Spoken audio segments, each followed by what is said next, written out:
Welcome to the show. My name is Charlton with Big C. This is Charlton and Big C Sports, coming to you worldwide on the Big C Sports Network, on the #1 network in the United States of America. And Big C Sports has been voted the #1 sports show in the universe, according to Big C and them good old boys down south. I want to say bienvenidos to all of our listeners in Latin America, also across the pond, and London, England, as well as Paris, France. Of course, you good old boys in Canada, we love you. In Africa, the Big C tribe, but there's no one we love more than the good old boys down south in the land of the free and the home of the brave on a beautiful March the 4th, 2020. Rondo Deportes, Big C. How's it going for you good old boys down south? Well, Charlton, the only thing we've had down free this week here in the south is the rain. I mean, it's been running deluge down here. I'm looking out trying to go online and see if I can find a life raft big enough for my house. Yeah, well, don't put the house in the life raft, Big C. It might force other people to have to find other ways to get around, but it's all fair and love and war. I want to say today's show is sponsored by your Northern California Cadillac dealers, home of the all-new Cadillac Escalade, the standard of the world. And when you go by and test drive yours, tell them Charlton and Big C sent you. Also, Big C Sports, powered by Google and Alexa. Just say Google or Alexa, play Big C Sports Podcast. You will hear from our sponsors. You will hear welcome to the show. I will introduce Big C as the Mystic, and he'll do his thing. And I really appreciate the way things are growing with Big C Sports. You can follow Big C Sports on Xfinity, Comcast TV, Roku TV, Amazon Fire TV, and a lot of smart TVs all over the universe. Really appreciate the way things are going with Big C Sports. I want to make sure that we also give out our Veterans Crisis Hotline. They have people who are actually experienced in helping veterans and their loved ones. It's 800-273-8255. That's 800-273-8255. Or you can text 838-255. That's 838-255 and get some help. Also, if you're online, just go to veteranscrisisline.net. That's veteranscrisisline.net, and hopefully they can get some help. Big C, why is that so important to you?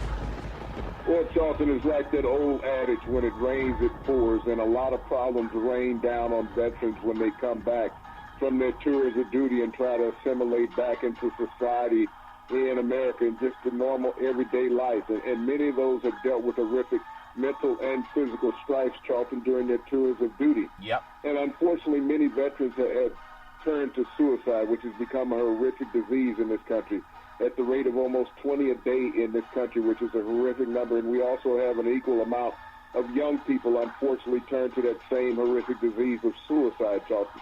The National Suicide Prevention Hotline number is a way for people to have a voice to listen to and lean on, but you also have to have access to that number. As we think that everyone in this country has access to a phone, Charlton, it's not so easy for homeless people, and a lot of veterans are homeless out there also.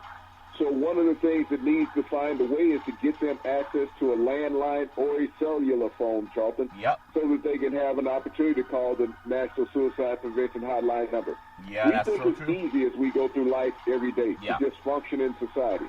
But those people struggle every day just to survive, Charlton.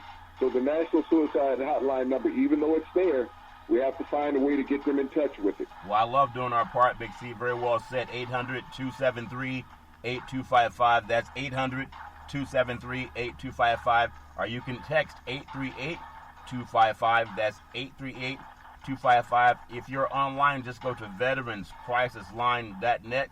That's veteranscrisisline.net, and hopefully they can get some help. Also, launching a real estate listing channel in the spring of 2020. The goal is simply to recruit 100 real estate brokers that want to put their real estate listings on TV, and that makes it easier for them to get that property sold. And it's also more credibility, more tools in your toolbox. So looking forward to that launching in the spring of 2020. I know we talk so much about things that are going on in the world, Big C, and sometimes, you know, real life happens.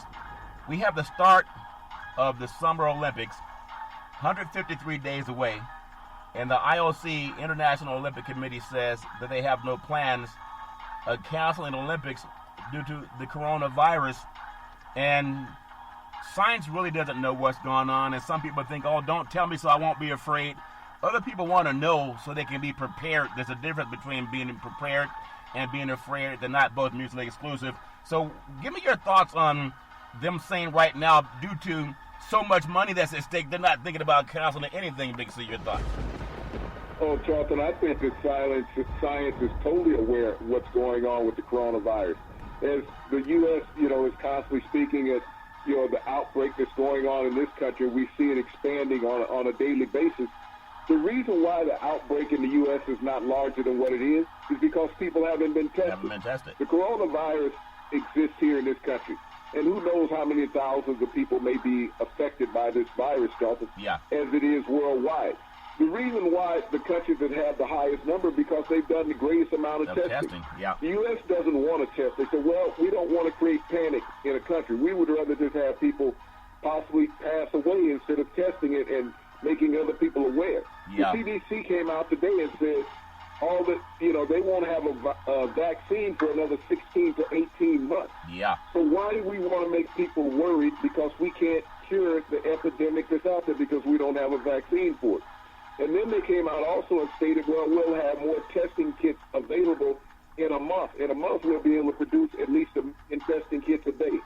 There's 358 million people or more in America, but you're only going to be able to produce a million kits a day, Charlton. You're behind the 8 ball. You'll never catch up. So that epidemic can spread.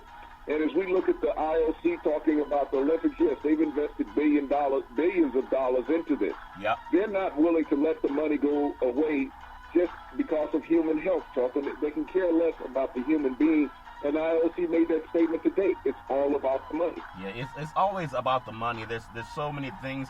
I mean, we always hear. I have a friend of mine. He had a stroke. He was on high blood pressure medication. And he was fine because he was on high blood pressure medication, and because he thought he was so healthy, he stopped taking his medication. He's only 50 years old, and he woke up one morning and he couldn't move one side of his body, and so his wife had called 911 and got him some help. But the only thing that prevented him from having the stroke in the first place is he was on his medication, and he stopped taking it. Now, just like this coronavirus, you don't know what you can take because there's no cure for it yet, but a lot of people haven't been tested, as we know. And as I was talking to you, I think you were asking me earlier this week, Big C, would stadiums or people cancel games? And I said no, because money's always going to rule out. They're not canceling games to get the TV contract, but there are some people saying to fans not to come in. But there's some things that happening right now. I think the Chicago State basketball is canceling games for the rest of the season for men and women, and I applaud that because if a person doesn't know, that's one thing. But we've seen enough news to know that we should all be cautious around being around mass groups of people. Big C, your thoughts?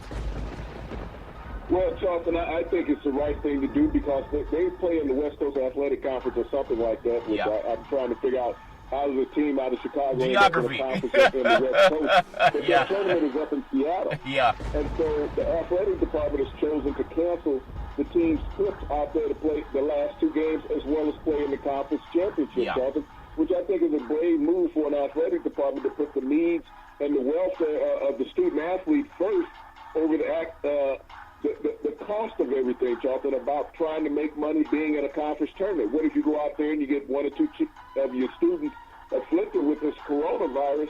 Then you got to say, okay, who was the responsible? Who was the adult in the room? Also, the University of Missouri and Kansas City would not play in that tournament also, Charlton. They're in that same conference. So they have pulled their team from participating in that conference. So I think that's admirable. And even though these are smaller universities that are not in the Power 5 conferences, they have to take the lead somewhere. Somebody has to be the big boy in the room. And we've seen that from some smaller schools saying we're going to be the big boys in the room, and we're going to put dollars to the side and be more concerned about the student-athlete's health. You know how we were doing that study yesterday, you were bringing up how much money the conferences are making, whether it's ACC or the SEC, the Big Ten, the Pac-12, the Big 12. There's so many, Mountain West, there are so many conferences that make a lot of money. And it's interesting. We have the NIT coming up, National Invitation Tournament, which was the big tournament before, March Madness came on the scene with the NCAA. And I just wonder if they're going to have some cancellations. I know if more outbreaks keep happening, they just had some more in California and also Seattle over the last couple of days. That's going to be more talk about, do we turn down the $1 billion? They'll still have the TV revenue. They just won't let people into the stadiums if it goes that extreme. Big C, your thoughts? Well, you got to do something, Charlton. I mean, this is going to become an epidemic in the United States. When we think about the mass movement of people, and especially this time of the year with the mass congregation of fans inside an arena. Yeah. You look at some of these cavernous college arenas, Charlton, and you might find an arena as small as 2,500, but you also find them as large as 25,000. And we're talking about nationwide, Charlton, where all this basketball is going on, men's and women's. Yeah. And so you're going to get large swaths of people that are going to be potentially exposed to this potential deadly disease. Yeah, it's a shame. But I'd rather know than not to know and pretend that everything's perfect. It's just find out. You just want to know your score. People talk about understanding your credit report. So if you want to buy something, you know what to work on. Same thing with your health. We all have to get checkups. And I know it's a lot like the prostate cancer that takes too many young men too soon, all because they won't get a test. And you could go to your doctor even if you don't have insurance. There's a way that you can get some aid to get the test and find out what you have. And if you can catch it in time, then you can live a long lifetime. But a lot of people put their head in the sand and they wait until it's too late. You know, we talk about how we reach all over the universe. Soccer teams, Big C, in Italy are playing professional soccer games to empty stadiums, no fans allowed. I know POTUS said it was a Democratic ploy and that they were trying to do it to keep him from winning the election. But that's just, to me, that's a lot of garbage talk. There's science and there's buffoonery. And for people who think that you're going to spend your hard-earned money and you're going to go to a game, when you have soccer teams in Italy saying no people allowed, is that too extreme too soon, or are we just behind the eight ball, Big C? Your thoughts? No, Charlton, when you think about the amount of deaths that they've had over in Europe, I mean, that's very responsible of that country banning fans from gathering in large, quantities. And I mean, for our president to say that that's a political party trying to get him out of the White House, Charlton, he should be more responsible and upfront about it, saying we're going to take edging steps here in the United States. We're going to be the leader, the vanguard in that. But, when you have a base of people that believe everything that you say, saying that the coronavirus is fake news, because the major reporters of it, Charlton, are the news stations that he's always calling fake news. Yeah. So when you think about his base, they're going to say, okay, it's fake news because we don't hear it plastered all over Fox News like it is on the other major news outlets, Charlton. So think about the number of people that potentially can be affected because the president has put out there that the news outlets are announcing fake news. And just being flippant to add a little bit of levity, I know a couple of friends, they do these dating websites where they can line up women or they can line up men and they can just go through them like a fast food restaurant, one after the other. And they're saying they're not even doing that anymore because you're shaking hands and maybe doing more with people that you don't know where they've been, who they've been with. Even people at work, I'm reticent to shake anybody's hand, Big C. I just give them an elbow bump or a fist bump. We talk about how the NBA, isn't it ironic how the universe can orchestrate things? Remember when some of the players, I think LeBron James said something, I believe it was several months ago, about China and how business in China is not going to interfere with what he's doing, something to that point. And I know the commissioner, that Adam Silver, had people stop talking about China, period.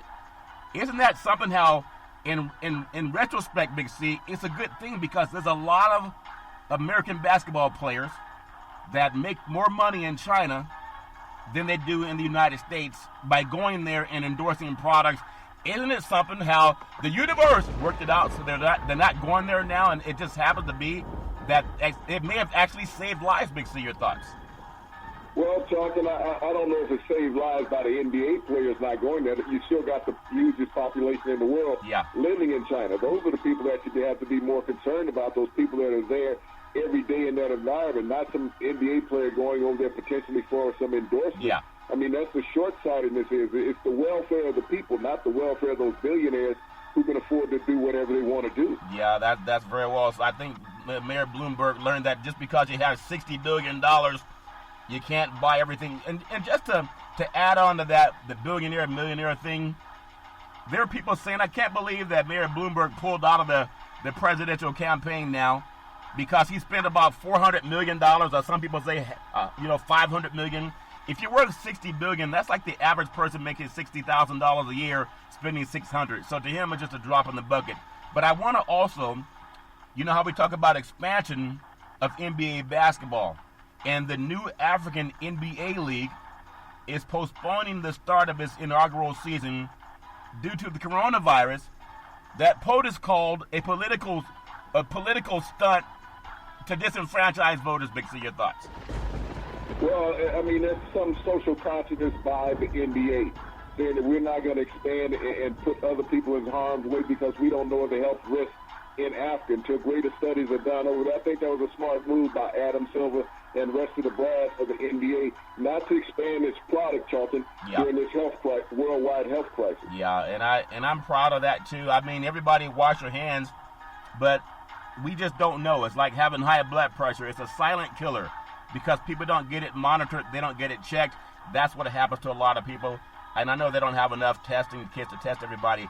The NCAA, they formed a panel to monitor the coronavirus outbreak.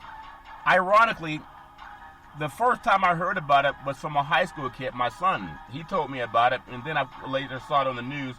So a lot of young people, they know about social media. They're always watching the news on their phone, or they're aware of everything. But for the NCAA, I want to juxtapose this. Young people don't vote, Big C. That's why Bernie Sanders was behind Joe Biden. I don't care who people vote for. That's their choice, just get educated. But a lot of young people did not turn out and vote for Sanders. A lot of older people turned out and voted for Biden. That's why he has more delegates now. Well, it's the young people that go online, but it doesn't mean they're active with the information. But I'm proud of the NCAA forming a panel to monitor the coronavirus outbreak. But if they let March Madness go through, and you know it's going to make him $1 billion, is it just lip service, Big C? Your thoughts? Well, the NCAA can form a panel just like the government can form a panel. The White House formed a panel to monitor the coronavirus. Monitoring a virus, Charlton, that is very live and active means nothing if you're still allowing people to congregate in mass quantities in confined facilities. Yeah, well, I know it's always a start, and no one's perfect, but I like when they don't have their head in the sand. We were talking about conferences just the other day. The Atlantic 10 Conference, they suspend handshakes at the tournament due to the coronavirus. Now, I want to ask you this thought. There are times, if you're playing football, you're trading more than a handshake. You're trading sweat, bodily fluids. We know that. Who was that good old boy that spat in the face of J.J. Stokes back in the day? He was a linebacker for the Denver Broncos. I remember that. His name draws a blank. Bill Romanowski. That was horrible for him to do that. But we know athletes exchange bodily sweat all the time. Boxing, MMA. A handshake is the least of things. Is that just a Band-Aid, or should they go deeper than that, Big C? Your thoughts? Like in Italy. Not even a Band-Aid. It's a joke. Why are you talking about banning handshakes? Don't basketball players put hands on each other all the time? Don't they lean on each other all the time? Yeah. Don't they sweat on each other all the time? That's a laughable matter, saying that I'm going to ban the handshake. Yeah, it really is. And I know we all are just looking for solutions, but I want to get my solutions. My medical doctor actually sent out a mass email. I guess it wasn't just to me. It was for the patients who have the medical plan that I have. And they're just saying how watch your hands.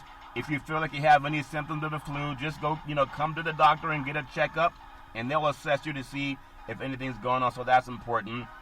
I also want to commend, if you think about the University of Missouri, Kansas City, they'll not play its road games, this week in Seattle, Washington, as you mentioned earlier, because of the virus outbreak up there in Seattle, Washington. And you were just saying how yesterday on the Pacific Coast, a lot of the ships that come in to the West Coast, they're going in the Seattle area are airplanes. In San Francisco, they just had another ship that came in that may have had someone exposed to that virus that just docked in San Francisco today. So that's been all over the news. And of course, Southern California, with the port down in Southern California. But University of Missouri, Kansas City, they're not playing road games in Seattle this weekend due to concerns. So are they more prescient than all the other teams that are going to be invited to March Madness? Big C, your thoughts? I think that they are. I mean, you look at the Pac-12 schools that are in those areas where you talk about being afflicted. The University of Washington is right up there in Seattle. Right there in the San Francisco area. You got Cal and you got Stanford, San Jose State. All of those universities that are in those ports. You look at Long Beach down there, Charlton, and Los Angeles, those ports down there. So as you talk about affliction and conferences not being responsible, the Pac-12 out there is going to be the least responsible conference of all, where you have port cities that you've had people die from the coronavirus, and you're not doing anything to quarantine those teams. There are 27, according to what I saw on CNN, in the state of Washington, and 27 in California that have been affected by that. You know, there's a stadium, the Pittsburgh Pirates, they play their spring season down in Florida. There's a stadium called Lecom Park, and they've taken provocative measures against the virus. It's the Pittsburgh Pirates. They've given their spring training a deep cleaning, as they say, to be proactive. And it's in Manatee County, which is in Florida, because someone, I guess a man in Manatee County, had tested positive for that virus, and that's where they held their baseball, spring training, Big C. So, that's a Major League Baseball team that just decided to take some proactive measures. But at the same time, if they wipe it up with some type of cleaning supply and then go out and play anyway, that may be like a little like a Band-Aid for a proactive measure, if that makes any sense.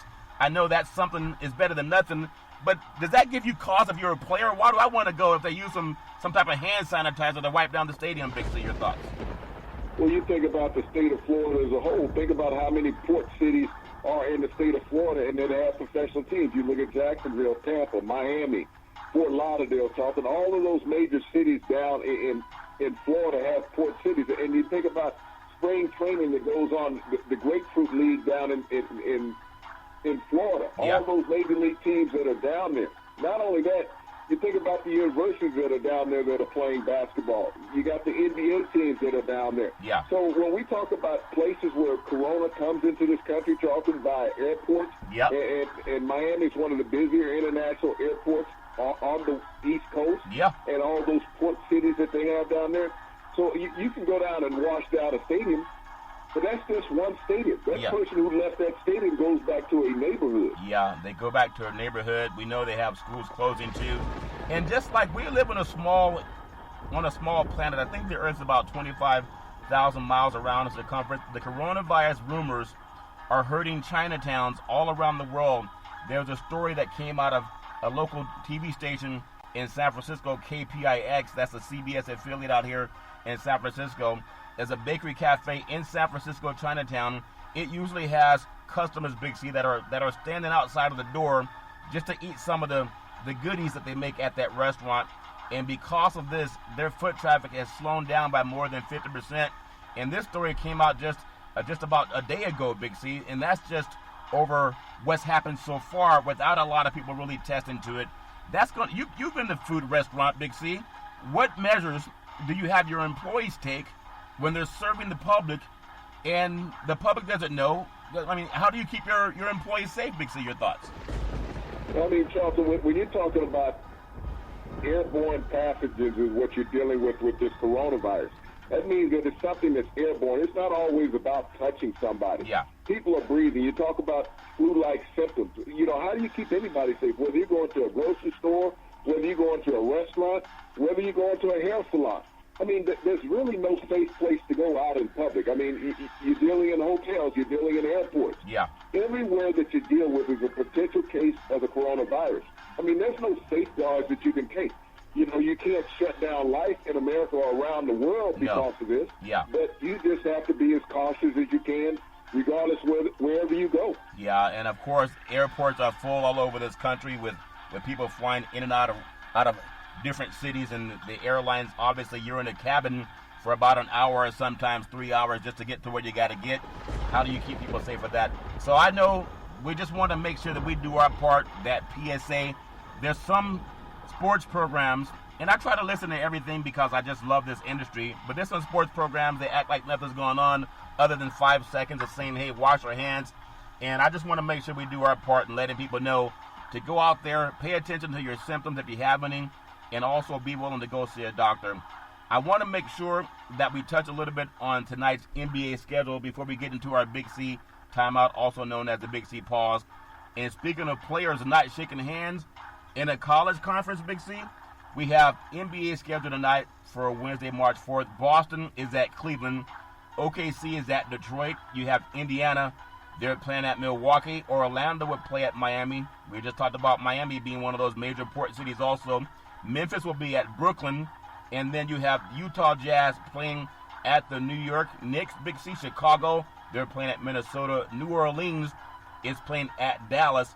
And then Washington is playing at Portland. Now, Portland, they border the state of Washington, Portland, Oregon. And then right there, not that far from the state line of Washington. So there's 18,000 fans, 20,000 fans in a lot of these NBA arenas. Why is the NBA saying postponing in Africa for Corona, but they still have these NBA games going on in the United States? They need that TV contract. Big C, your thoughts? Well, what's going on in Africa, because the league hasn't started, the NBA is not looking to put excessive players in harm's way that they don't have any control of. Yeah, they don't have control of it yet.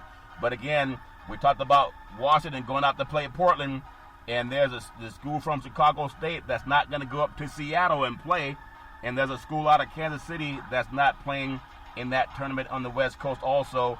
It's amazing that the younger people in the colleges are bringing more, I guess, they're being more safe and more. They don't want to take second chances. And NBA makes too much money to stop games based on that. That's just my cynical opinion, but I think that's ruled to be more. Is that accurate, Big C? Your thoughts? Well, it's not just the NBA makes more money. You're going to shut down the country because sports stops. Sports is not going to stop because the rest of the country doesn't stop. Yeah. They're all synonymous with each other. You're going to shut down the airlines. The airlines expose more people than any other industry in the United States to potential spread of the coronavirus. You're not going to stop flying planes. No, that's true. We know we all got to keep our heads. You know, we got to read. We got to make sure we know what's going on. I want to take what's called the Big C timeout, and I want to come back with a little bit of more levity. I love my comedy sense of humor actually came from listening to Richard Pryor when I was a young boy, maybe more than I should have. We'll take the Big C pause, also the Big C timeout. We'll be back in just a moment.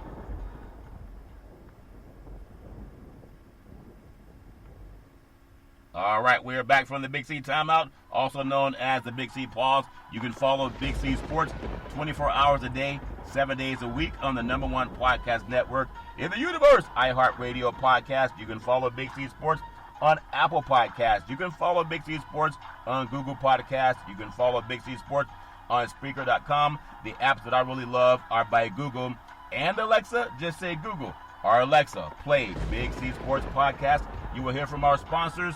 You will hear Welcome to the Show. I will introduce Big C as the Mystic, and he will do his thing. And I really appreciate the way things are growing with Big C Sports. You can follow Big C Sports on Xfinity, Comcast TV, Roku TV, Amazon TV, and also a lot of smart TVs all over the universe. Really appreciate that. Looking forward to launching our real estate listing channel in the spring of 2020. The goal is to get 100 real estate brokers that simply want to list their properties on TV and make more exposure for that broker, also for that homeowner. Really looking forward to that. Big C, I know you know the guy that I was talking about, Richard Pryor, the late Richard Pryor. You know, one of the greats of comedy. I know we could all use more comedy, but I was just listening before we did the show. He was doing a skit on this monkey that his friend had gave him a monkey. I guess a monkey instead of money, Big C. And his monkey ran up to him and gave him an ear massage, if that makes any sense. Long story short, his monkey ended up, having some issues. And he was sad one day, and the neighbor's dog had a German Shepherd, and he came over and started talking to him, and he was sad about the monkeys, and he said, I was going to eat them too. So you ever have a dog that's going to eat everything, Big C? Your thoughts? Well, I had a dog when I was young, Chopper, who used to love to get into my mother's chickens and have himself a snack periodically. Yeah. And she didn't appreciate that too much. Yeah, I understand that too. And there was one where he was out hunting with his friend.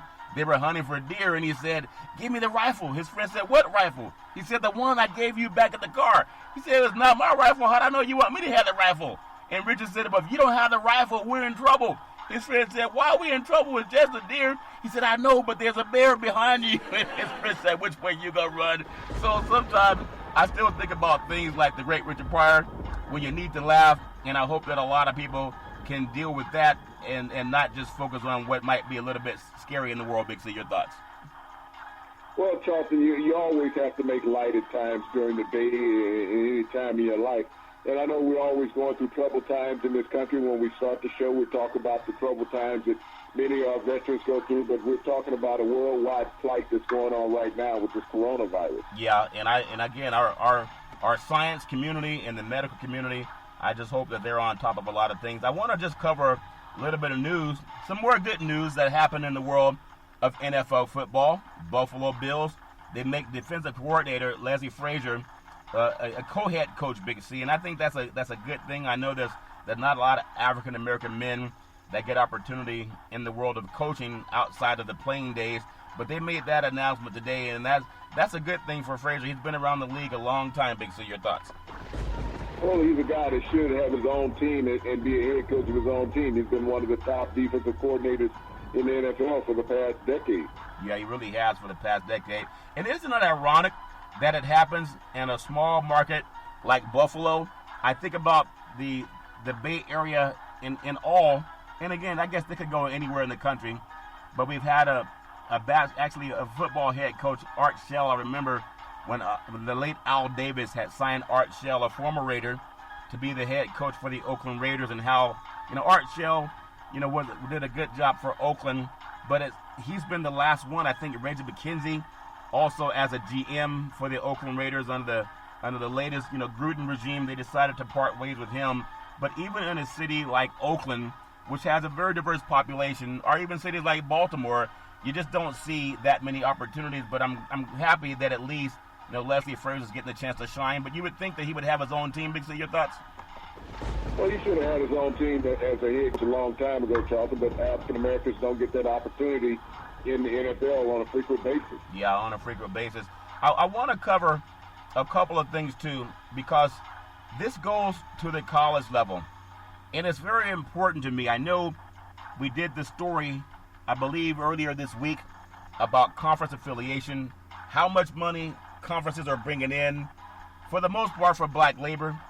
African-American college football coaches in the Power 5 conferences, they love the free black labor. They love the free black talent that makes them hundreds of millions of dollars. Some programs with their TV revenue and athletic budgets are up to over $500 million, Big C, with the TV revenue coming in. We talked about that just yesterday, I believe. And then when it comes to paying black men to coach those teams, about 75% of those top programs in the Power 5, they have about 75% African American, 75% somewhere in there. And when you go with the players that start, it's probably closer to 80%. But when it comes to employees, this is where I'm proud of the Pac-12 for at least, if as much as I can be proud if it comes to racial inclusion, because the Pac-12 has 5 of its 12 coaches are African American. 5. That's the same conference that gets the least amount of consideration when it comes to having teams in bowl games, because it's controlled by the good old boys. I know the SEC, I know you talk a lot about how many people go to the SEC games and how they have 100,000 seat stadiums like handshakes, but only one of the 14 coaches in the SEC that's dominated by black men, black young boys, only one coach was allowed to have a head coaching position to coach on teams that have about 75% African-American players. Big C, your thoughts? Well, I know you speak a lot about social consciousness and all.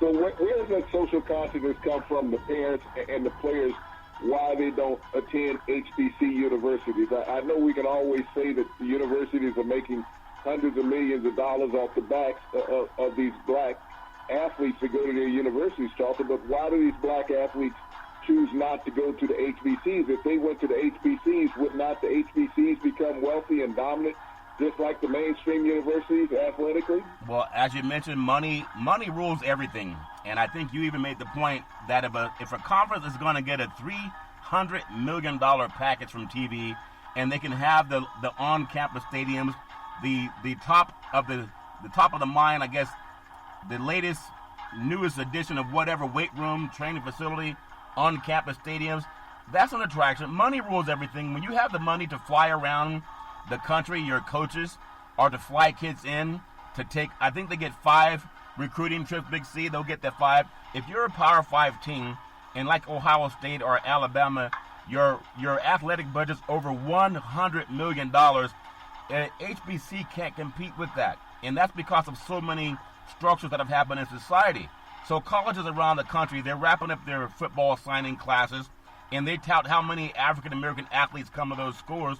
But I want to ask you, too, and I disagree before I even ask you the question, that people are saying we can't hire black coaches because they can't go out to the boosters and get the boosters to have money, to give us money because they don't relate to them.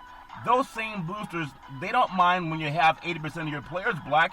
I don't think the boosters have a problem talking to a black coach or shaking hands. They do it down in Vanderbilt.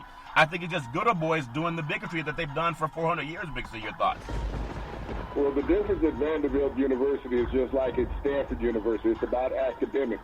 They don't put money first at either one of those universities, Charlton. Those student athletes have to be accepted in the university academically before they can ever accept a scholarship. Yeah. And I look at this differently also. When you look at boosters, and I've dealt with a lot of boosters around the country in different places, Charlton, they want to talk to a guy that looks like them.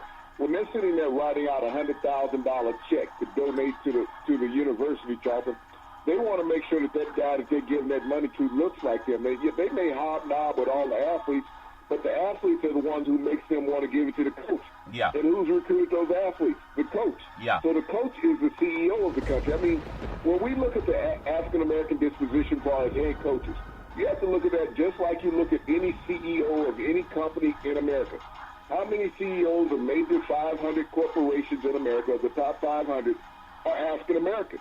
The guys who run those organizations are white. And when you talk about the top 100 football programs in America, that's like the Fortune 500 companies in America when it comes to sports. Yeah. Those CEOs are white. Those are the head coaches. Those are the guys who are pulling the purse string, going out there getting the boosters to donate.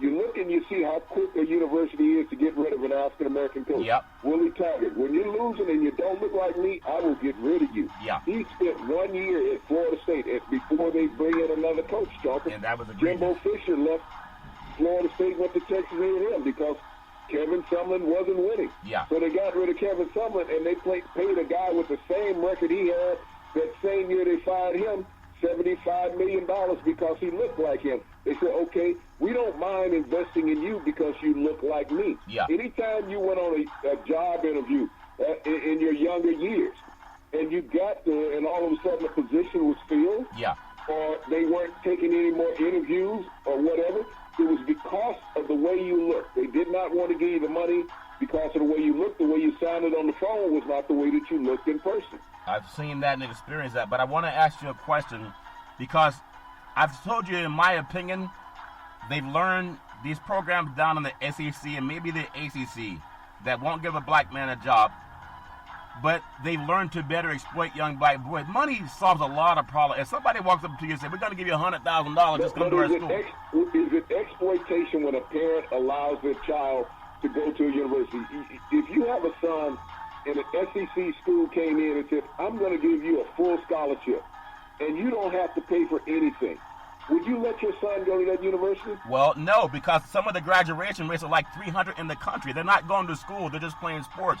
I want to ask you... you would turn down a full-ride scholarship for your son because of the graduation rate of course. You wouldn't have any culpability whether your son graduated or not. Of course. There's more schools in the country than the ones that don't graduate black boys. I'm not going to participate in this. And I want to ask you this question, because if we don't talk about it, we're just going to be, hey, man, how big is fast is that guy? A review of 130 college football, the football bowl subdivision schools, they found out, again, we know this, the low numbers of coaches that are being shut out. They're not even being given an interview. Like in the NFL, they had the Rooney Rule. So I want to ask you a question. Why is the Pac-12 almost 40% of its coaches African Americans? And you think about this. It's so powerful to say this. We talk about money. We talk about, well, they go south because they have bigger stadiums or they have bigger athletic programs, or the TV stations, they pay more attention to it. What is it about the Pac-12 that has 4 more coaches than the SEC, 2 fewer schools than the SEC, and we're in big cities where sometimes you would think discrimination might happen just as much, Big C. Why are they ahead of the SEC when it comes to fairness and giving guys that look like you and me even an interview, Big C? Your thoughts? Well, there are 4 African American coaches in the Pac-12, don't they? There's 5. You have the kid at Stanford. David Shaw, 5. Arizona State, Colorado, and there's one more that just got the opportunity. I think it's Burrell at Colorado, where you had Tucker at Colorado, so that was just an exchange. Yeah. So you got 4 African American coaches in the Pac-12. And when you look at those markets where they have African American coaches, you think about Arizona. They got 2. This is the last state in the country to adopt the Martin Luther King holiday, and yet they have 2 African American coaches. Yeah. And if you compare that to the state of California, as you talk about, they got Shaw out there in California. Yeah. He's the only African American coach in California in that conference. And then we look at Colorado. I understand the plight of the SEC, but you're talking about a good old boys network. You're talking about Jim Crow State. Just to get an African American coach down there, period, in any sport. Yeah. You move mountains. Yeah. And so when you think about that, and like I said, those boosters in the SEC want a guy that looks like him. Even the Pac-12. You think about USC, right in the heart of Compton, USC, the blackest part of Los Angeles. They've never had an African American head coach. Yes, and you would think any university in the Pac-12, USC would be the vanguard of that, to have an African-American coach. And even UCLA, they had one called Durrell, who is now the coach of Colorado. They fired him and didn't interview another African-American after getting rid of him. Yeah. Well, when I say the 5, because we just had the gentleman leave from Colorado to Michigan State, so they replaced one with one. And you know that does not happen, especially in the South, as you mentioned. The guy down at Florida State, I think Taggart, they let him go. They don't replace him with another man that looks just like him. It always goes back to another white person. So in this year alone, we've had 5 black coaches in Pac-12 conferences. I think that says a lot socially. But I do want to ask you this question, because I believe a lot of things that we talk about, we're prescient enough to have the conversation followed up by mainstream. We have a Rooney Rule for the NFL. As you know, it's like lipstick on a pig, as they say, if that makes any sense. What would be your suggestion, Big C, for some type of Rooney Rule for the coaches and these conferences like the SEC, the ACC, and the Big Ten? What would be your suggestion, Big C, your thoughts? Well, you live out there in the Bay Area there in Silicon Valley. How many black CEOs are there in Silicon Valley? Probably not that many.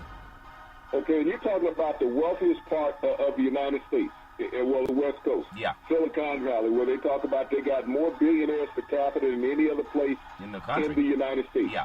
Why don't those companies hire blacks and put them in those executive positions? It's the same reason in sports. When we think about sports, and sports is not the lifeline of the world. Yes, a lot of money is spent in sports, but you look at the NBA. You're right there in California, and I know you talk about the media markets there in San Francisco and Los Angeles. In the country, You got one African-American head coach on the West Coast out there. That's Doc Rivers in Los Angeles. That's it. Why won't the Lakers hire an African-American coach? Why won't the Warriors hire an African-American coach? They had one, and they got rid of him and hired a white coach. There was no outcry because they went and won a championship. Why did you replace him with a white guy? So when we look around, whether it's college or professional, you have to understand that professional sports are corporations. They're run by white owners. When you look at presidents of universities, they're generally white. I'm going to say 98% of the presidents of major universities, and especially the Power 5 conferences, are white. And so when they're hiring somebody, and somebody comes in for an interview, and they know they're going to have to cut a check for that guy for a contract for that season from anywhere to $4.5 to $9 million, they want to be comfortable that they can say anything around that guy that they want, whether it's racially divisive or what. And it's not going to come out of that meeting. That is one of the largest parts of them hiring somebody that like them. Not because that he looks like the athlete's chocolate. They have to make sure that when they make statements in a room, that it's not going to cost them their position of power. Right. Well, let me ask you this question, though, because the same thing holds true for NFL football. And if we can't, we don't need Harry Evers to come and say, well, I mean, I appreciate him and respect him very much, but he's not on the show, on a program every day. But neither is Michael Eric Dyson or Michael Moore, who's a Caucasian guy that understands racial sensitivity. And before, I want to juxtapose a question that I asked you. Watching the debates last night for the Democrat, they were praising black people as if the black people are going to save us and help our campaign prosper because they're going to give us that blanket vote.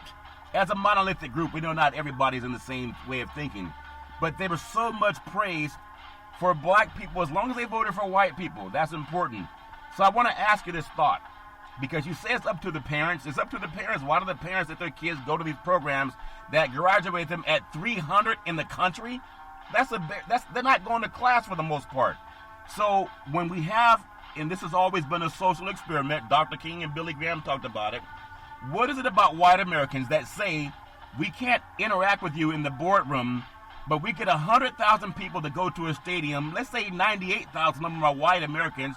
What is it about white Americans that they will all go over black athletes as long as you're performing for them?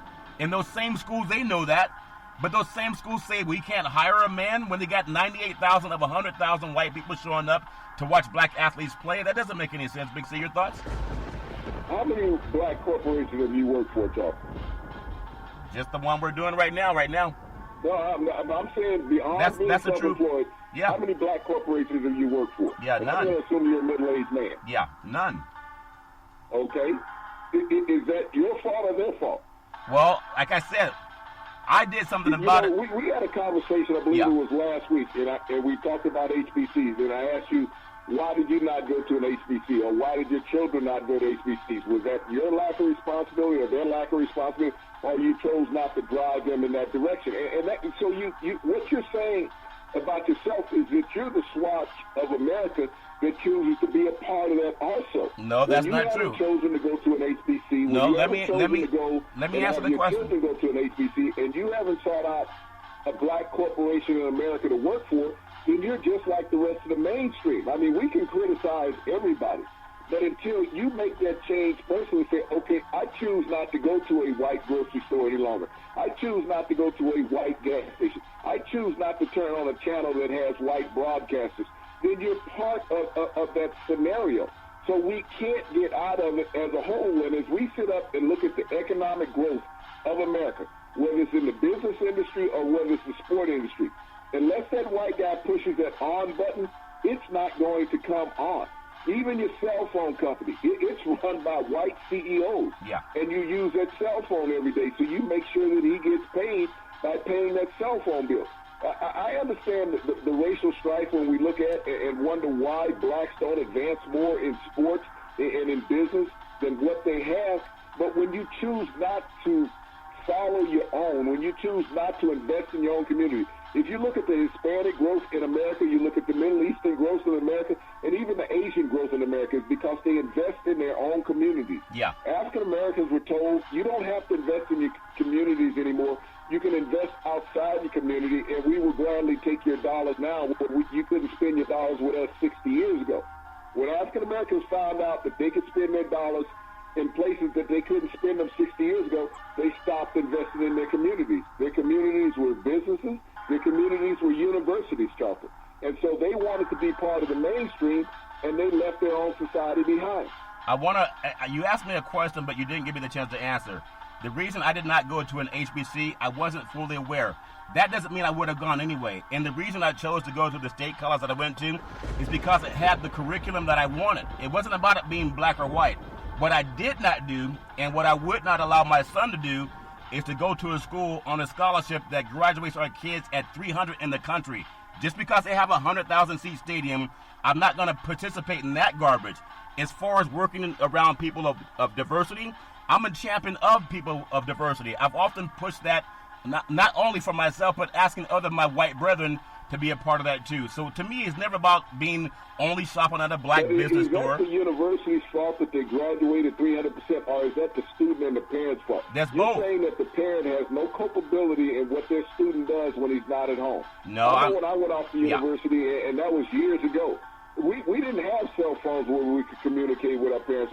The only opportunity we had to call home is that we were allowed to go in the coach's office once a week and make a long-distance call back home. Yeah. But the parents in touch with what we were doing educationally, making sure that our GPA was enough to stay in school, Charlton, and get through that. Yeah. So regardless of whether it was 60 years ago, whether it was 6 years ago, or whether it's 6 weeks ago, comes down to the parents whether the kids graduate or not. I mean, it's easy to put it on a university.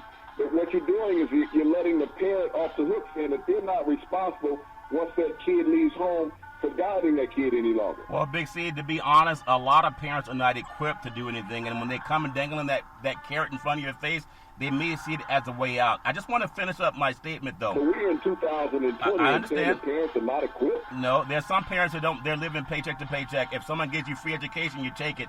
That's why so many young people supported Bernie Sanders. I just want to finish my statement because you asked me a question.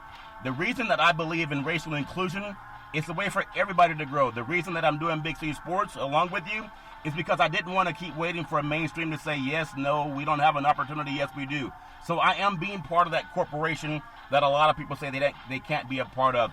I just want to make that, I believe inclusion is so important, and I was asking you because you always brag about how many white Americans will show up to watch black people play for free labor, and you say the Pac-12 can't get the same crowd. I want to say the people on the West Coast maybe are just more socially conscious, Big C, and they don't buy into that exploitation the way they have down in the South. That's my own opinion. They're less concerned with filling the football stadium than they are doing some commerce on their own. That's just my own opinion, but everybody has their own opinion. I want to just mention this too. I'll ask you for the solution for the Rooney Rule. I think the solution, in my opinion, is to have honest dialogue like we are right now. And when the TV networks show up to give $300 million to a conference that graduates the top football programs at number 300 in the country, and there's never any pushback as to why you're giving these people money to fail their kids, that has to be national dialogue, Big C. Your thoughts? Well, the Rooney Rule, the reason why the Rooney Rule is not going to change from what it is because you can't force a guy who's a billionaire to hire someone that he does not want to hire. Yeah. It's like I said about corporate America. You're right out there in Silicon Valley. You can't walk in and tell Google, Amazon, Facebook, yeah. You have to hire a black CEO or, a vice president. You have to do it because we want diversity here in this particular area. Yeah. It comes down to money. And like I said about universities, when you have a president, and that president has to answer to the boosters as well as that athletic director, and they want to be able to make whatever, connotational joke that they want in a room, and they don't want any backlash from it, Charlton. They need to make sure that guy looks like them. Regardless of how far we go in society, things are the same, black and white. And so if I want to sit up there, and like I said, when I got hired in broadcasting, there was a guy who wanted to tell racial jokes all the time. Oh, yeah. None of those racial jokes had a white guy in them. They were always a black, a Hispanic, and an Asian in those racial jokes. And they weren't called in those names. He used derogatory terms. And the first time he tried to use it when I was in there, it had to change. Yeah. It stopped.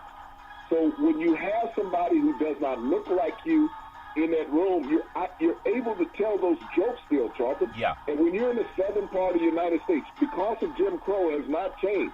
When you have voter obstruction and the law allows that, then you're not going to put people in place that can change that. Yeah. And so you're not going to put people in place that will change the way that you act to make you uncomfortable in your own business. It's just like if someone walks in your house, they have on muddy shoes, and they put them up on your couch, are you going to say that's acceptable?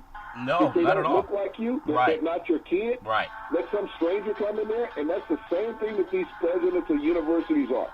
They're not going to let some stranger come in there that look like them where they have to be uncomfortable and they have to walk around on eggshells. Well, they've managed to do it for the free labor. I'm sure the dialogue could help it happen for the paid labor also. But see, they can snatch a scholarship from a student and you don't even know he was at that university. Yeah. You got to realize between 15 and 20 student athlete football players every year in Power 5 conferences, regardless of which one it is, lose their scholarship because the coach is not dealing with them anymore. Yes, it'd be interesting to ask CBS Sports or even ESPN, what's their benefit of participating over $300 million into athletic programs when they don't graduate their players? I mean, that's just conversation media has to have. It's the same reason why ESPN is getting rid of Booger McFarland. Yeah. Okay? Booger McFarland replaced Jason Witten as the analyst on Monday Night Football. Yeah. ESPN came after Tony Romo. They offered Tony Romo $14 million to replace Booger McFarland. because Booger McFarland said some things that made them uncomfortable because he blasted white players. Yeah. They did not feel comfortable with that. Yeah. And so he's replaceable because of that. If you're a white analyst and you blast a black player, it's fine. But when you're highly critical of the guys that you call the vanguards of the league, then you have to go. Yeah. Booger McFarland will not be back on Monday Night Football next year because he was abrasive towards white athletes and coaches. You know, I told you, but the 49ers had a game on television, and it was a Monday night game, and Garoppolo had the happy feet that everybody saw the Super Bowl, especially in the fourth quarter. And Booger McFarland, all he did was critique the man's happy feet and how he closes his eyes when he throws the ball. And I said he won't be around next year, Big C. I told you that, and that happened to come to fruition. I wasn't wishing for it, but I knew that was going to happen. And it's not unfair. But it's fair. It's all fair in love and war. We know that going in. I want to say you can follow Big C Sports 24 hours a day, 7 days a week on the #1 podcast network in the universe, iHeartRadio podcast. You can follow Big C Sports on Apple Podcasts. You can follow Big C Sports on Google Podcasts. You can follow Big C Sports on the two apps that I love called Google and Alexa. Just say Google or Alexa, play Big C Sports Podcast. You will hear from our sponsors. You will hear welcome to the show. I will introduce Big C as the Mystic, and he will do his thing, and I really appreciate the way things are going with Big C Sports. Also launching a real estate listing channel in the spring of 2020, looking for 100 brokers to sell their property on real estate. Big C, what happened to Booger McFarland is kind of how we started Big C Sports, because we saw that same racial putback. We saw that same racial pushback that by people that are not even on the air anymore. But I want to just close with this thought, because money rules everything. Russell Wilson, $35 million. Big Ben Roethlisberger, $34 million. Aaron Rodgers, $33.5 million. Jared Goff, $33.5 million. Carson Wentz, $32 million. Matt Ryan, $30 million. Kirk Cousins, $28 million. Jacoby Brissett, $27.9 million. Jimmy Garoppolo, $27.5 million. Matthew Stafford, $27 million. Big C, what does that remind you of? Your thoughts? Well, talking what that reminds me of is what we're talking about now. You named off 10 quarterbacks in the NFL, the 10 highest paid quarterbacks in the NFL. And of those 10 highest paid quarterbacks, 4 are African American. But the highest paid is an African American. And of that list, he is the only one that came with a pushback from the media. Yeah. Is that he's holding his team for ransom. He should be willing to take less. The media did not say anything about the 6 white quarterbacks on that list, about them taking less money or even giving money back to help the teams become better around them. And half of them did not even make the playoffs. Yeah. As we're coming up on this new age of nouveau quarterback in the NFL, we have 4 African-American quarterbacks, Charlton, that are coming up for new contracts this year or even next year. When we think about, is everyone talking about Patrick Mahomes going to break the bank? Yeah. Dak Prescott should give the Dallas Cowboys a home team discount. Right. No one said that about your cousin in Minnesota. You get as much money as you can. Yeah. Aaron Rodgers, a community-owned team in Green Bay. No one said, Aaron, this is a community-owned team. You shouldn't want to be the highest-paid player in the league. Yeah. And even Ben Roethlisberger, who did not play at all last year, the second highest-paid quarterback in the league, got free money. He should be willing to take half of that money this year. But nobody is talking about in the media saying that white quarterbacks should give teams a home team discount. Yeah. It's all of a sudden now that black quarterbacks are going to be the highest paid quarterbacks in the league from last year over the next couple years, Charlton, with these new contracts coming in. All of a sudden the white media is becoming socially and financially conscious about the black quarterback, saying they're not worth the money of a losing white quarterback in the NFL. Even though they win the Super Bowl, even though they make the playoffs, even though they have a winning record their entire career in the NFL, and you have white quarterbacks that are not 500 quarterbacks with $100+ million contracts. Yeah. Why is this, the white mainstream media so financially vamped towards black quarterbacks? Yeah, it's been around for many years. In the final minute, Big C, Dak Prescott, Teddy Bridgewater, Jameis Winston, Cam Newton, Patrick Mahomes, Deshaun Watson, African-American stars in this league. And I know there's so much going on. Even the gentleman with the Baltimore Ravens that was the player of the year. There's just so much going on in this country. I love talking about conversation. It's the only way that you can make things happen. And we got to make sure that we're always part of that conversation starter and not to wait for somebody else to be the vanguard of it, Big C. Big C, back in the day, there was a man by the name of Drew Boudini Brown. He was known as Muhammad Ali's right-hand man, and he would always tell Ali, with all you got to use, how can you lose? Rumble, young man, rumble. Big C, what are you looking forward to in the sports universe? Well, Charlton, I look forward to the day in the sports universe that the sports media stops calling black quarterbacks instead of just the NFL quarterback, and stop saying that black quarterbacks should take less than their counterpart white quarterbacks because they're winning more than they are. Well, we believe in equal justice for everybody, and you can always find out more every Monday through Friday at 5 and 6 p.m. worldwide when you follow Big C Sports on the Big C Sports Network, on the #1 network in the United States of America.